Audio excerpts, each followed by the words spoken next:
Hello, everybody. Welcome back to the Valve Ketchup Podcast. It's been a few months. With me, as always, is my friend here, Mr. John. Hello. Hi. So, these last few months have been hectic, to say the least. And in this podcast, we're going to be covering stuff over the last few weeks through October. So this is the Valve Ketchup Podcast for the month of October 2018. Here we go.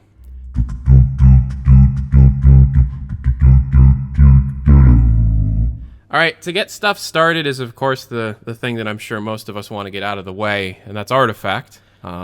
Jack, I have been in the closed beta of Artifact for what now, like a month and a half, almost 2 months at this point? Yeah. It's been a little while, and Jack and I have discussed quite a bit about Artifact privately, but publicly, the Artifact community is burning to the ground. Have you paid much attention to this?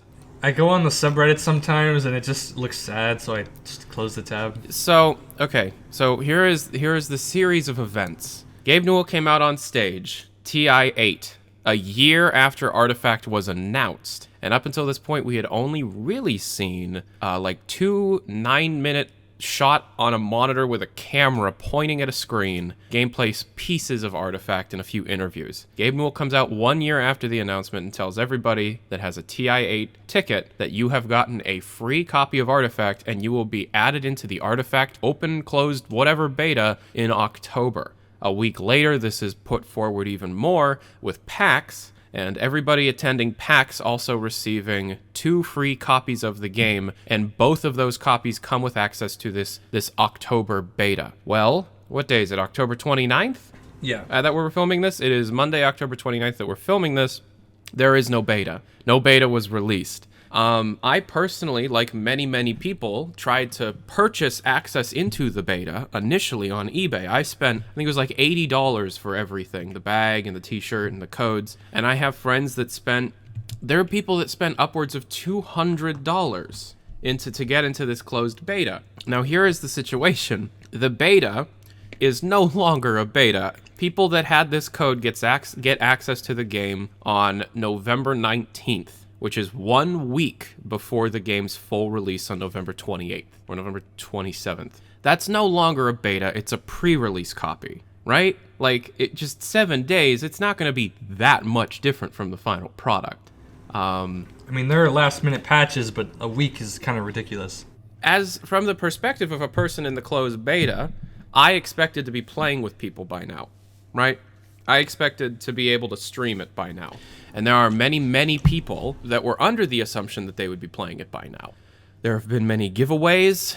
There has been the term coined of dancing monkey syndrome or whatever, where large streamers or personalities kind of make, the little guy do something in order to enter a contest to get a chance to win something. You have Sir Action Slack's custom card contest. You have, I know Anger put out an ARG. You have an art contest. You have a whole bunch of these little contests. And then you have people that like me, that was just kind of just giving it out to anybody, because after a while I didn't like that I had 16 copies of the game sitting in my email, especially now that I know that the beta, they lied about the beta. Now the community is just incredibly angry. So Jack, I'm gonna explain to you their perspective, and then I'd like you as like a third party that does, like an unbiased third party, like how would you react in this situation? Okay.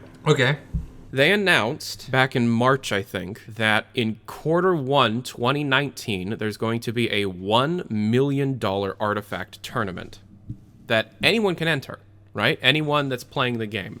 Now, of course, this includes closed beta members. And as a member of the closed beta, I can tell you there are people that have been in the closed beta since, like, I think March? Maybe even earlier. But the earliest stuff I can find is, like, from March. And so it's like, it is kind of super unfair that there are people that will have like a year's worth of playtime under their belt. There's people with like 4,000 hours already, right? And then it's up against people that, are trying to get into the game, but they only had like a few months because this secret club existed in the first place. I do feel like anybody that was in the closed beta should not be allowed to participate in the $1 million tournament, but Valve is pretty much, most of the people in the closed beta are professional card players from Hearthstone or Gwent or so I think it's a mess. What is your opinion of all that? Well, I think Valve, like, they would do good to like restrict people, but I think that would give a bad image if they were like, okay, you've been playing the game, but you can't play it now. Even though it would be more fair, it would give people like a bad impression, maybe. Yeah. But I do think it's a good idea. What is your opinion of the all of that right now? Like, it's a terrible situation. Yeah. So you want me to? I'll make it even more terrible, and then I'd like to know your opinion. So in the closed beta, it's no secret that there are tournaments that are held, and these tournaments are anybody in the closed beta can enter, and they've been happening for months, and there's cash prizes, right? So like the winners of the every tournament, like the last tournament was like $10,000, right? And even if you made it in 8th place, you still get $500, right? But this is just for the closed beta people. Now what do you think? So they've already been making all this money, potentially. Yeah. Yeah, that's terrible. They already know how to play the game. They already know how to make money playing the game. And then Valve is doing a $1 million tournament. That's crap. And so what makes it even worse Great. is a lot of these people have been obviously like preparing content, right? For like when the NDA finally lifts, whenever that'll be. I can't even imagine what day one after the NDA is going to look like, because there are people that have had I don't even know how long to prepare a bunch of content, right? You're gonna have like 1,000 different videos that are all saying the same friggin' thing being uploaded, and then like a bunch of people are gonna be streaming all at the same time. Do you think that's beneficial for the game, or do you think that's a detriment to the game? That's not good. It'd just be massive oversaturation of everything. You have all these people who've been playing it for a while, and they're like gloating about it, essentially. Yeah. Releasing all this content. It would not a good image for the first day. So when does the NDA lift? Do we know that? We don't. Okay. We don't know. No. And so the issue is all the content coming out right now is just card analysis, Just so riveting to watch. Yeah, I mean, everybody's doing card analysis. Everybody's doing card reveals, and it's like, okay, that's fine. But no one is watching this stuff. You can look at the view counts. I got an interview with a friggin' Valve employee who answered questions in paragraph form, which is unreal. It never happens. And that got maybe 15,000 views. So it's like the public doesn't seem interested right now. And Valve's current marketing strategy of let the secret club prepare stuff for day one, it doesn't look like it's going to work. But I want to stress that this is actually a gigantic shame, because Artifact is really fun. It's a really well-produced video game. It's very polished. It is a shame. It's a big friggin' shame that, I don't want to argue about should it be $20 or not. I mean, what is your opinion? From a person that doesn't play card games, but a Valve fan, it's $20. Will you be spending that money? I mean, probably. I mean, it'll be like their most expensive game, but that doesn't mean much anymore. No. All their games are almost a decade old, except for the little niche VR stuff. So they've all passed below $20. So I think starting at 20 is, pretty reasonable, especially since cards are given out or something. What was up with that?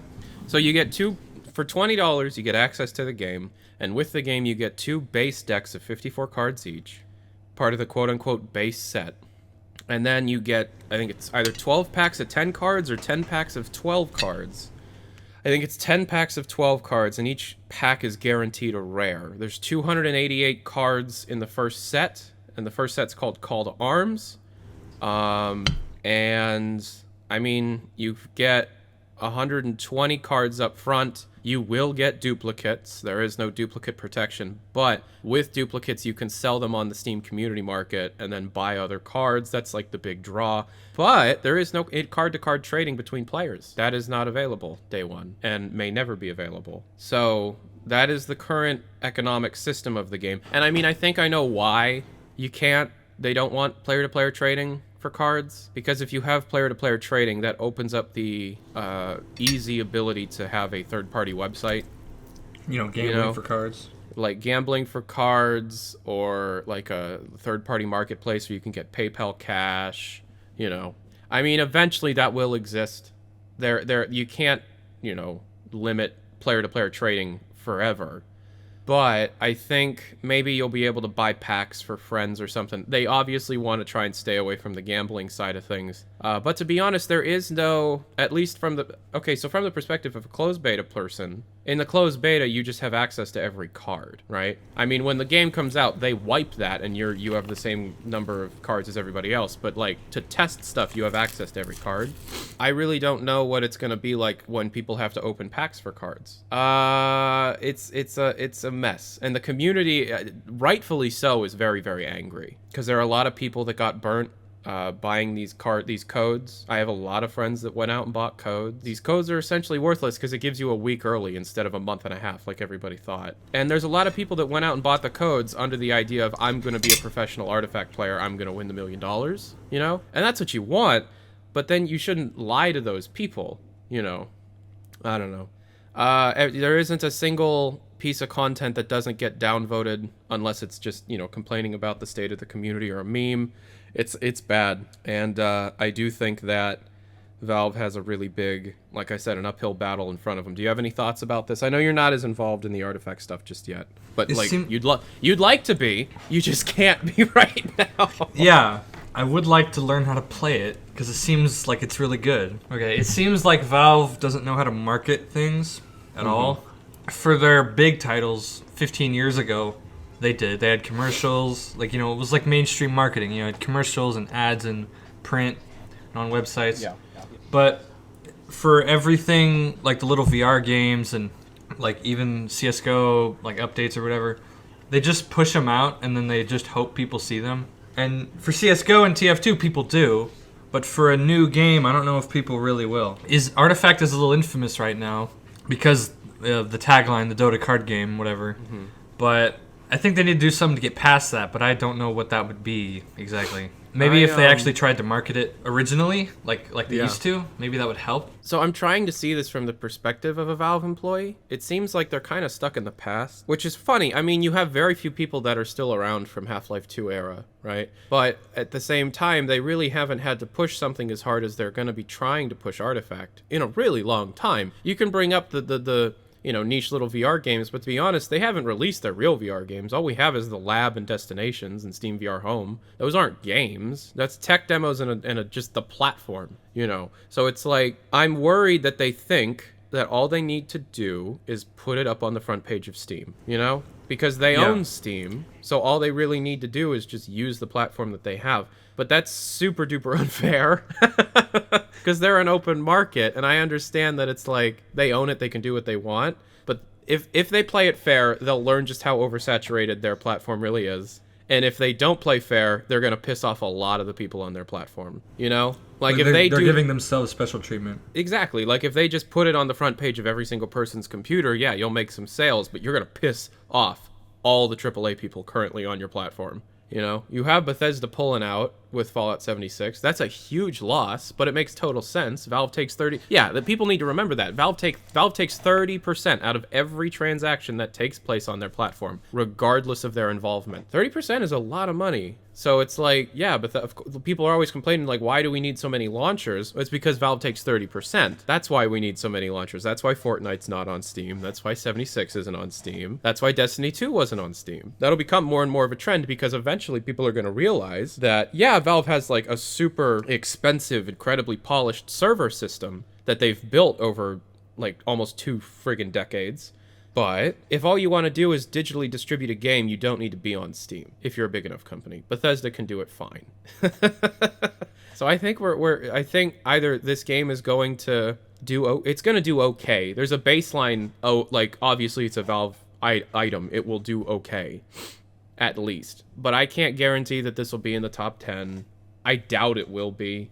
I'd love to be proven wrong. But I have a feeling that this is going to be a bit of a wake-up call in terms of, maybe we should have a PR person or a community manager or a person in charge of marketing. It's like they're living in the past, but most of the people who work there didn't work there in that past. Mm-hmm. It's like just the idea of that.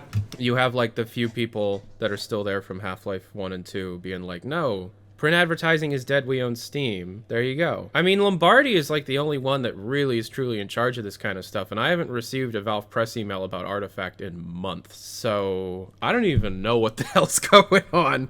But we can't harp on it too long. We just talked about Artifact for 20 minutes, so let's move on.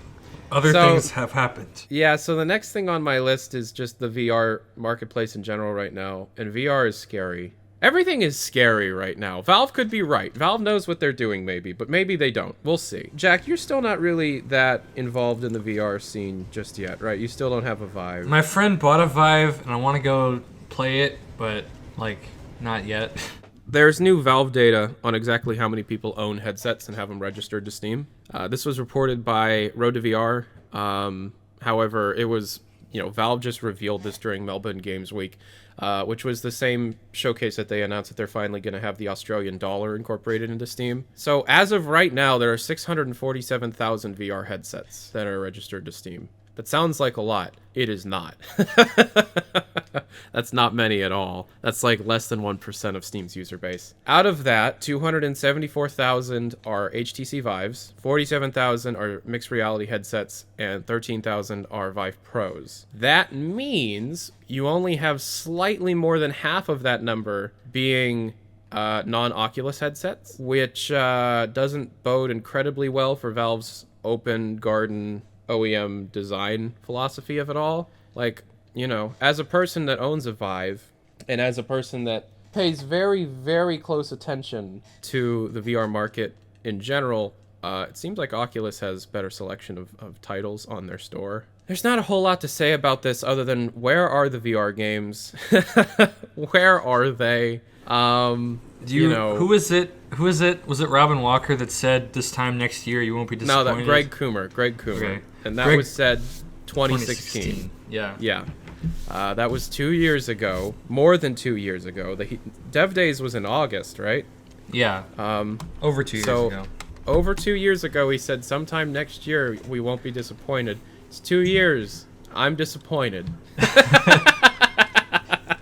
I mean, we've been talking about HLVR since Destinations came out, and that was June 2016. And we still don't know anything about it other than what the leaks tell us. And we've been paying attention. I pay very, very close attention. There is no new leaks. The leaks have stopped. Not since the last podcast. Well, there was a few after the last podcast, and I'll talk about it in the next video, but nothing too mind-blowing. There's like some glass shattering stuff and some NPC ragdoll right. That was stuff. like a few days later. There are a lot of big companies that got into the VR space that are being very, not necessarily overtly negative, but very wary and not positive whatsoever about the environment and the market. I love VR. I play it every couple of days. 90 million monthly active users on Steam. What? 647,000 of those. So I feel like the VR market is going to shift over to standalone when the Oculus Quest releases. I feel like the Quest is what the general public will be willing to use. I feel like the long laundry list of requirements to get it to properly work well, enthusiast grade VR, I don't think that'll ever take off. I don't think that'll ever be a mainstream, success or be viewed in the same way that a PlayStation or a Switch is. I think that'll always be a niche thing. But when they showed off the Oculus Quest, I was like, oh shit, it's just the headset with controllers. You put the headset on, that's it. It's like its own game console. Yes, exactly. And I'm like, okay, that's exactly what's going to be popular. And people are always making the argument that it's like, well, you can't have the same type of experience. You can't do room scale. You can't. But it's like, yeah, room scale's okay. Room scale's pretty nice in certain situations. But to be completely honest, I usually find myself standing still to begin with. Yeah. And just, using some kind of locomotion technique. And so it's like, and the biggest VR games are standstill anyways. You don't do a whole lot of room scale movement in Pavlov. You don't move at all in Beat Saber. I don't know. The VR marketplace is really scary, but I have a feeling that Valve is totally just like, oh, just you wait, just you wait, just you fucking wait. One of these days, we will put out our games, and it'll blow everyone away. Hopefully it will they're right. Well, yeah, but I mean, regardless of if their design decisions are wrong, they're going to be taking risks. They're going to be doing things that no one else is doing. They've had the longest time to develop. They have the most money to put behind this. And so obviously they're going to be making the craziest design decisions possible. We'll have the most polished piece of VR content come out of Valve. There's no doubt in my mind. This is the thing they've been banking on for years. It's been like 6 years, 7 years at this point. Like, if they don't have anything super impressive to show for it, if their games come out and they're only as good as something like a budget cuts, then yeah, the industry's in some trouble. You know, if they come out and it's the next big thing, or if they come out and it's obviously something that they've tried a lot from, and they might have gotten some stuff wrong, but there's a lot of things to learn from it, yeah, there's still room. There's still a lot to do. But if Valve comes out and it's like, hey, HLVR is a tower-based defense shooter thing, we'll all be like, okay, so we all wasted our money on the Vive then, right? So Yeah. We'll see what ends up happening. The VR stuff just scares me. So the Halloween sale, all the Steam sales for the rest of 2018 leaked. This happens all the time. Do we know those were like real? Like, where do those come from? So Is it the language tracker again or whatever? no, these always leak from Steamworks, and so these are real. The Halloween sale starts the day of recording and ends November 1st. The Halloween sale is always the worst. The autumn sale is never the best. It's the 21st to the 27th of November, but then the big one, the winter sale, is December 20th to January 3rd. You have any opinions on Steam sales, modern ones? You know, I don't know anything. Like, I haven't really participated in one in a while, but like, I miss the little sales. That's all I really gotta say is I miss the little ones that happened every weekend. And I would pick up a game every now and then. I remember when I first started on Steam, the sales were very exciting because they felt like an event. There were always these like fun little community things. And I mean, Valve this last year definitely has started up with that again. They had Saliens, they had, you know, spring cleaning things. So I guess that they're back, they're coming back with that kind of stuff. But the thing I miss more than anything are flash sales. Flash sales were, I mean, like, it was the thing that drove eyes back to the storefront every couple hours. And if they didn't see value in that, I don't know what they're doing. You know, like, but I do remember they are bringing back flash sales. Maybe not this sale, but the translation thing leaked personally to me, and that there are some variation on flash sales coming back. I made a video on it a while ago. The last Steam News Network. Go check that out if you want to see it. But yeah, that's just a quick little thing. The big one that we need to talk about today. This is probably the biggest thing that we should talk about today. Is Valve Index. Did you read much about this? So for the longest time, Valve has been talking about how important hardware is. On their new website redesign, instead of it saying we make games, it's we make games and hardware. When I talk to Valve employees about hardware, they stress that it's far more than Steam controllers and VR controllers and the Steam Link. And the other piece of information that I talk about but I can't seem to fit in a video properly is that Valve did buy a manufacturing mall. They acquired like a separate building that was used for manufacturing, and then they built the surrounding park, like the surrounding rest, like it was a small part of a plaza. They bought the whole plaza and they turned it into a manufacturing thing. That's what 30% off every sale gets you, or off every. Yeah. I mean, you're capable of doing a lot, and I mean, up until this point, the hardware has been incredibly underwhelming. You know, the Steam controller, I have 4. I never use them. I don't use them. Do you use your Steam? Do you have a Steam controller? I don't have one, no. I don't use controllers anyway. But the Steam controller was underwhelming to me. There were a lot of specific design, like ergonomic design decisions that I don't like. The friggin' just the bumpers. The triggers are all right, but the bumpers feel hollow and cheap, and they're really uncomfortable. And like the placement of the it's a decent controller, but it's not the end-all be-all controller that they hyped it up to be. Up until this point, it's just been the Steam controller and the Steam Link that have come out, and then people keep mentioning the Steam Box. Remember when it was called the Steam Box? Yeah. I still call it that. It's the Steam machines. And the reason why I still call it the Steam Box is because when it was released as the Steam machines, no one freaking bought them. No one bought them. You know, in case you guys don't know, the way that they handled their marketing and their manufacturing is Valve did not design a Steam machine. Valve designed a standard that was then licensed out to anyone that wanted to make a Steam machine. But the standard was quite lax. There was no... The minimum hardware spec required was fairly low. And of course, the Steam machine runs on SteamOS. Remember, that exists. And by the way, SteamOS gets consistent updates to this day, at least one a month. Why and don't these you updates, report on that? Because, like, who cares? From the outside looking in, from a person who pays the most attention to this kind of stuff, up until this point, I've always thought they're just floundering. They're throwing spaghetti at the wall, hoping that one of these noodles will stick. The idea popped in my head that what if everything is connected? And then I sat down and I thought about it for a while and just thought, okay, what if everything is connected? All of these strange, weird, like, semi-failures that they've done over the last, like, 5 years, what if they're all leading to something? A crazy new design on a controller. Their own Linux-based operating system that they create in-house. A standard for a PC-based television box.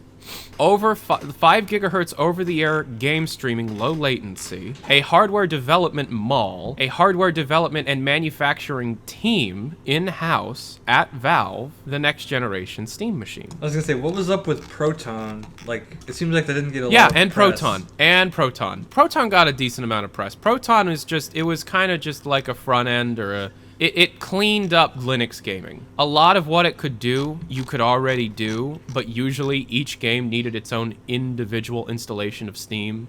Right. And nowadays, it's literally drag and drop. You can play anything with some tweaking. That's a huge deal. So now you have SteamOS essentially capable of playing the majority of games on the platform. I am fairly confident that Valve will be releasing the second generation Steam machine. The difference being it's built in-house. It's theirs. It's the Valve box. So they have like a solid platform for computers to run on if they wanted to do their own console, SteamOS with Proton and whatever. And so the first attempt at Steam machines failed. So then, and if they really want to do it again, who is it that said that Steam machines aren't dead? Like, just because they got Pierre-Luc Griffet, who is a Steam hardware guy. He's the guy that went out on stage on GDC in 2016 and said the second generation Steam controller is coming soon. Yeah, soon for Valve is like 3.5 years. I mean, we've seen it. They teased it on the Valve website. They teased it. It's like white, and then there's a clear version. Yeah, they teased it. I think I would buy a Steam console. Although I would too. Do you know what the biggest plus to a Valve-built machine is? What? You either sell it at cost or you sell it at a loss, get more people on your platform, and you sell it on Steam. People can sell knives and hats to buy a Steam box. And anything related to Valve, you can usually trust it's going to be pretty open. Yeah. With mainstream console developers, they're all locked down. And I wonder to what extent. Same with VR as well. But why isn't it called Steam Index? That's the thing I was wondering about that. Why isn't it called Steam Index? When was the last time they labeled something as a Valve thing instead of a Steam thing? I don't even know. That's a really good point. It was just one of their games was the last time it was a Valve thing. Yeah. Maybe they're going to rebrand Steam as just Valve. That would take a lot of work. That would take a lot of work. It'd also be kind of dumb. And no one would really accept it ever. No one would call it Valve. It would just be Steam. Yeah, whatever. So maybe it's some weird thing that we have no idea. Like exactly. We just don't know what it is. Valve works in mysterious ways, and none of those ways involve me playing a new single-player game. And then the other story that I wanted to cover today, there's not a whole lot of like quote-unquote official stuff other than like the Artifact community is on fire and the VR community seems very stagnant, and then Valve seems to be doing something weird. What a shock. Everybody was talking about how Left 4 Dead 1 and 2, the Orange Box and Portal Still Alive, are now Xbox One X compatible, which is a thing that's going on. Like, they're slowly bringing back new, old games onto the Xbox One and the Xbox One X, which allow you to play them in 4K. Most people do not care, because it's like, if you have a PC, the issue is still, like, if you're going to play Portal still alive at 4K, yeah, it'll look better. You're still playing it with the hard VSync and 30 frames a second with a controller. So True. It's not the best way of going about it, but people were like, did they go back to the old code and they went back to the old code? No, they didn't. Alex Vlahos, who's I think a software engineer at Valve, on Twitter stated that they had absolutely nothing to do with it. Yeah, that tends to happen with ports. Yeah, Xbox just did it for them, and they were just like, sure, why not? So... Sorry. It's been a long time since Valve has worked on their ports. That's like it. Oh, I mean, like, no, it's not. Scream Fortress came out. Scream Fortress 10. It was the first big update that hit Team Fortress 2 since literally last year, October 20th. Unless you count Blue Moon, which I kind of don't anymore because it was already something that was planned for Jungle Inferno that they delayed. Team Fortress 2 is slowly slowing down, and that's sad. I don't think there'll ever be a point where we're not going to be receiving a major update in the future. I think Dave Riller is safe in the idea that he's going to be forever working on Team Fortress 2. I mean, he's already made it, like, after Half-Life 1, he started development on, like, Invasion and shit. He's been working on Team Fortress for 20 years. He's pretty much never worked on anything else, so I think he's pretty set. He's content to spend the rest of his days making Team Fortress content. But exactly the speed of which the Team Fortress content comes out, we have no idea. I'd like them to be, I mean, of course, everybody would like them to be a little more, transparent about, hey, I'm sorry we're slowing down, but of course that just comes with time. But it takes, like, pulling teeth getting these kind of answers out of Valve, so... I'm going to be making a TF2 video about this kind of stuff soon, but, I mean, Eric Smith finally came out and was like, yeah, I mean, we've got, like, 10 people right now, but then Scream Fortress came out, so it's like, was that what they were working on? Because Scream Fortress was, like, not huge. It was good, but it was nowhere near Jungle Inferno size, and so I'm kind of scared that the Jungle Inferno another one of Jungle Inferno will happen. But TF2 hit record highs after Scream Fortress came out, though. It passed 100,000 concurrent players, which was the highest it's had since 2014, I think. Wow, I didn't know it went that high. I thought it was only like 80-something. It went really, really high, and so, like, there's... Why did that happen? Because everybody loves Team Fortress 2. Yeah, but did that happen with... That didn't happen with Jungle Inferno. That didn't even happen with Jungle Inferno, no. That was a bigger update. Yeah. It had an SFM short and everything. I have no idea. It was just like a weird alignment of the stars that made it. It was like, spike up. Everybody heard about it, and then everybody started playing it again. And then for Global Offensive, for CSGO, we did get a Spooky update, like a week ago, which came with Cobblestone's return, and they, like, reskinned it. But then on top of that, like, 2 weeks ago, we got, or maybe 3 weeks ago, we got, friggin' Sub-Zero and Biome. And then, like, 3 weeks before that, we got the MP5 SD. I mean, in between Sub-Zero and the Spooky update, we got the FBI model remake. And, like, they're killing it. They're they're doing the small, consistent shit. And it's like, everybody wants that. So it's great that they're doing that. The only thing that anybody wants is for them to say, yes, an operation is coming soon. Shout outs to John McDonald. Hey, Mr. McDonald, is there an operation coming soon, please? But yeah, for TF2 and CSGO, they're actually, like, there seem to be people still working on it and caring. For Dota 2, not so much. It's kind of weird how that's kind of shifted so quickly. We have Frostivus coming soon, but it's like, other than that, updates have really slowed down. It might be because a bunch of people are, like, trying to polish up Artifact, but maybe not. I don't know. Go ahead, I'm sorry. It used to be that CSGO was like the game that got no updates, and then TF2 got some updates, and Dota 2 got updates like every week. Mm-hmm. And now things have... Yeah, they shifted around. In the last year, it seems like the positions have all changed, and I wonder why that is. I have no idea. It could be Artifact, and it, like, just the... Like, maybe the feeling at the company that is, like, different, because they have Artifact that's happening and stuff, but it's kind of a stretch. I have no idea. I'm scared. I don't know what the hell's... I don't know what the hell's happening, but I feel like something's about to happen, because stuff is so quiet. Calm before the storm, maybe? Yeah. And so you have your own list of community stuff that's happened, and I want you to lead all that yourself. So go ahead, buddy. I was in the TF 2008 Discord just because it was like a popular Valve project and I wanted to keep an eye on it. And it just had like a dramatic death like 2 weeks ago. And it came out later that Valve like CND'd it because it used too much leak code, or it used it without too much changes.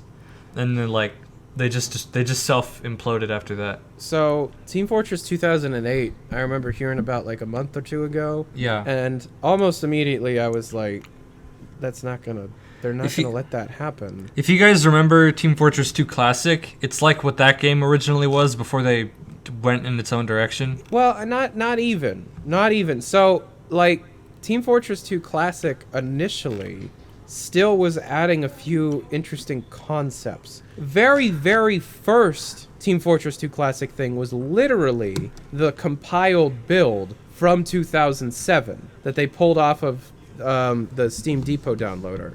So that wasn't actually illegal. That, they were in their legal right to do that. They later incorporated some of the 2012 leak code, but in a derivative way. Yeah, they brought back beta stuff and they put in their own. They added 4 teams and then later they made it its own thing. And I had asked Dave Riller himself about TF2C, and he's like he knew about it. And the fact that I remember back in the day, somebody tried to screw over the team by telling the team there's leak code in it, and they were like, we don't care, whatever. And so it's like this. They're all like, why did that happen? What the hell's going on? The guy behind it literally took the 2008 branch, by the way. That makes it super telling that it's 2008, not 2007, because that's what leaked. He just took the build of TF2, the source code of TF2 from some random update in 2008 that leaked in 2012, and then just recompiled it for Source 2013. And that's it. That's Team Fortress 2 2008. That's all it is. So you could make the argument that it's different enough from modern TF2. It'd be like if you ported the console version to PC and then tried to get that on there's Steam. Other legal ways of doing that. Just download build 1. It still works, And there is an argument to be made that there should be some form of preservation on what the game original, because it's a completely different game now, sure, but there's legal ways of doing that. And they got it on Steam. It was on Steam for a very short period of time, but they didn't let them release it publicly, and then they got CND'd as far as I'm aware, and then it got taken down. So for a little while, it seemed like they wanted to bring it back after the server imploded. Yeah. The website got updated to say that they're going to be returning with some changes, but then the website went down, and I think it completely fell off. What kind of changes do they think they would be able to make it legally derivative? I heard, this wasn't their official outward plan, but I think I seen someone say that they were going to make their own little market, make their own stuff to put on it, but I don't think that would work. It's still using, whatever. Yeah, there's a legal way of doing it. TF2C did it, Well, I don't know much about this, but I thought it's worth a mention that I seen that Prospect got a Source Engine official license, and I guess it'll be it's the license for the Portal 2 Counter-Strike's Global Offensive branch of Source, which is the updated new branch of Source. Yeah, so Prospect, for those that don't remember, is the unofficial Opposing Force sequel. It came out the beginning of 2016, and it had mixed reception because of a lot of reasons. I streamed it day one. I did not like it. A lot of weird, flashbacky, kind of dubbed English voice. The voice acting was strange. The story itself was told in a very, I'm going to say, creative way. But I wasn't aware of what the story was actually telling me. I wasn't a fan, right? That stream is still up on Valve News Extra. I was surprised. I learned maybe 4 or 5 months ago that it was still being developed. He's making a new version or a sequel or something. Well, he was developing in Unreal for a while, from what I remember hearing. Right. There's this infamous story about this mod, by the way. The surprising thing of this story, though, is that they're still giving out licenses. Oh, you yeah. know, there's a lot of problems of just like idiots running around with the code that they get from a license that their like responsible friend was able to get and then try and leak it. That's happened a lot. And then you end up with like a bunch of different situations where stuff comes out and modders get in trouble. The fact that they're still licensing out the friggin' CSGO Portal 2 branches, very, very surprising to me. But Yeah, hey, that was kind of modders, weird. like, I wonder when the last time they did that was. well, apparently Prospect. And then before that, probably Hunt Down the Freeman. You know. Great. What was the thing you were going to say? Well, I mean, other than that, it's just like modders.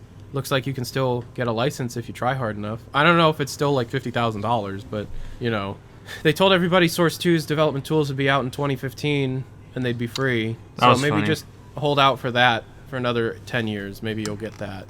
Yeah. Just stick around. Just stick around. Anything else? I'm a big fan of like Valve cut content.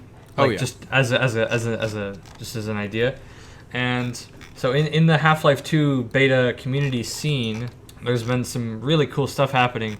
Like these past 2 weeks or 3 weeks. So there, Half-Life 2 Project Beta, which is the most like well-known group. They have that Russian website where you can download the beta. It's one that like everyone has seen, the green website. They're the guys, they're the people that did the really good E3 2002 stuff like 10 years ago. Yeah, They- like on YouTube they have all kinds of videos of beta stuff, like, you know, little niche, like little fixed up maps and little demonstrations of cut features. But recently, Vitoy, who's like the face of Project Beta essentially. He's the guy with the thumbnail that has the cat with the 3D glasses, right? Yeah. Yeah. And he released the 2001 map pack for LeakNet. And what that is essentially that is a download of every single map that Valve made in between like the beginning of development and like mid 2001, or it's like, you know, 2001, sort of that time period. And they're all fixed up and they're all like playable in the beta, although it does require LeakNet, which is a source port for the leak that they make. It's not like retail source engine. It's its own. Yeah, thing. it runs in the leaked beta from 2003, and every map has been fixed up to look like how it did originally. Yep. Like a big problem I have with people doing beta fixes is that they don't take into account how it would have looked at the time. Mm-hmm. They either take it at its face value in its like broken and incorrectly textured state, or they just go in their own way, which is not necessarily bad, but like when Missing Information did the Borealis better than anybody has ever done the Borealis. Yeah, thus but far. I do like to see how Valve had it. And Vitoy, that is his thing. He will preserve things exactly how they were in 2001. Now, of course, you can't be 100% certain because we weren't there and there's no pictures. But he's really smart and he's done a lot of digging and research and asking employees. Mm-hmm. So he knows like pretty much what everything was like. So that's like 83 maps. Actually, let me get the correct number. That is a lot of maps. Okay. This map pack contains 168 maps. You are 50% off.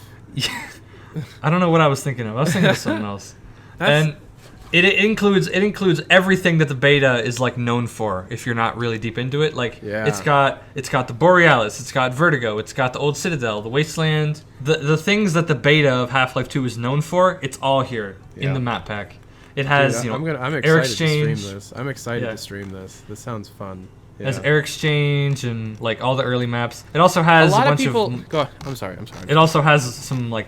It has like edited models and maps to be more accurate to the time period. I mean models and sounds and code, and yeah. A lot of people have attempted to redo Air Exchange because that's like the most quote unquote complete chapter of that era. Yeah, it's actually playable from start to end essentially, even though it's not finished, but there's connections there. So how much different is this version compared to like RX mod or? Well, the funny thing is the RX mod that people have played, which runs in the beta, which came out in about 2010, that was also made by Vitoy. Oh. So he goes back like a long way. So I think he's been looking at his old fixes and like making them properly. Yeah. So it'll be fairly similar, but since it was 8 years ago, he didn't know exactly how to make it as accurate as possible. Yeah. And the cool thing in this version is that he actually has multiple versions of the Air Exchange because he looked I remember reading that. There was a Viz group of it.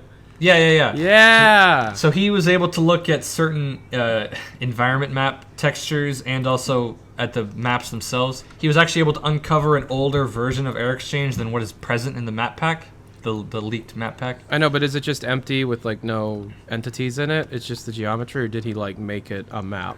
It's you can still like connect to it to the next map and stuff. So there's things there. It's playable.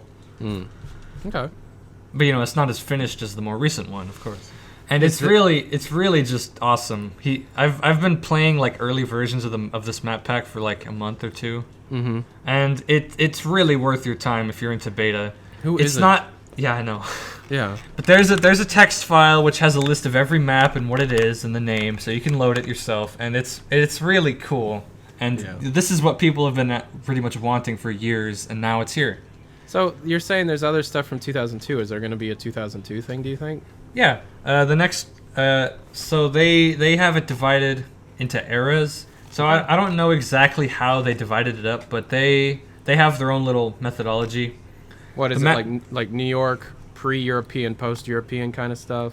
Yeah. If you download their version of the sorted WC map pack, then you can see the eras that they sorted into. So the next one will be like the late 2001, early 2002 era, which is like early European style. Yeah. They pretty much go by the building architecture for their eras. Very boxy Terminal Plaza era European style. Yeah. And then they have a later 2002, which is like looks like retail, but it has like of retail. Yeah. Yeah, and then I think they already released the 2003 map pack, or that's already almost done. Well, yeah.